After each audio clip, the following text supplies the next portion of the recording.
மின்வெட்டு பாதுகாவலர் அமல்ராஜ் வைத்திருந்த துப்பாக்கி குறித்து புதிய தகவல் கிடைத்திருக்கிறது. இது குறித்த கூடுதல் விவரங்களை நம்முடைய செய்தியாளர் வினோத்திடம் கேட்கலாம். வினோத், என்ன புதிய தகவல் கிடைத்துள்ளது?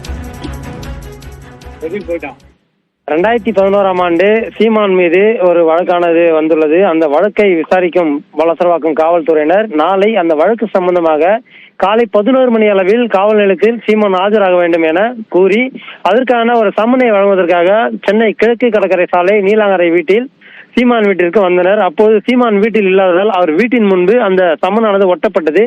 சம்மன் ஒட்டப்பட்ட நிலையில் அது சிறிது நேரத்தில் வீட்டின் காவலாளி சுபகர் என்பவர் அந்த சம்மனை கிழித்தார்.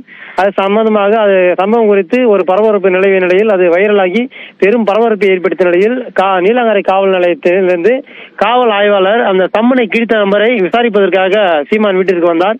அப்போது சீமான் வீட்டிற்குள்ளே நுழைந்த போது வீட்டில் இருந்த முன்னாள் ஓய்வு பெற்ற ராணுவ வீரர் அமல்ராஜ் என்பவர் அந்த ஆய்வாளரை தடுத்து நிறுத்தி அவரிடம் வாக்குவாதத்தில் ஈடுபட்டபோது இருவருக்கும் தள்ளுமுள்ளு ஏற்பட்டது. அந்த தள்ளுமுள்ளை தொடர்ந்து காவல் ஆய்வாளரை தடுத்து தள்ளுமுள்ளு ஈடுபடுகிறார் என்று அவர்களை கைது செய்து காவல் வாகனத்தில் ஏற்றி அவரிடம் காவல் நிலையத்துக்கு அழைத்துச் சென்றனர். அப்பொழுது அவரிடமிருந்து ஒரு துப்பாக்கி பறிமுதல் செய்யப்பட்டது. அந்த துப்பாக்கி என்னவென்றால் .3 என்ற ஒரு .3 ரக கைத்துப்பாக்கி பறிமுதல் செய்யப்பட்டது. அந்த கைத்துப்பாக்கி பறிமுதல் செய்யப்பட்ட நிலையில் அவரிடமிருந்து 20 தோட்டாக்கள் பறிமுதல் செய்யப்பட்டது.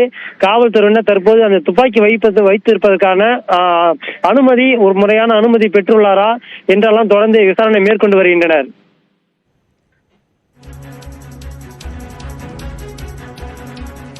அவர் வைத்திருந்த துப்பாக்கி குறித்த தகவல்கள் என்னென்ன வந்திருக்கிறது? அதனுடைய திறன் என்ன? அது சார்ந்த விவரங்கள் வெளியாக இருக்கா?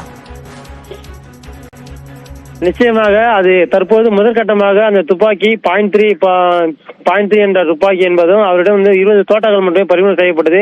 அது எங்கு வாங்கப்பட்டது, அதற்கான அனுமதி பெறப்பட்டதா, புதுப்பிக்கப்பட்டதா, இல்லை காலாவதி ஆகிவிட்டதா என்றெல்லாம் போலீசார் தீவிரமாக விசாரணை மேற்கொண்டு வருகின்றனர். தொடர்ந்து நீலாங்கரை காவல் நிலையத்தில் வைத்து அந்த சீமான் வீட்டின் பாதுகாவலரான இந்த ஓய்வு பெற்ற ராணுவ அதிகாரி அமல்ராஜ் என்பவரையும் அந்த சம்மனை கிழித்த சீமான் வீட்டு காவலாளி சுபகார் இருவரையும் வைத்து காவல் நிலையத்தில் போலீசார் தொடர்ந்து விசாரணையானது நடைபெற்று வருகிறது.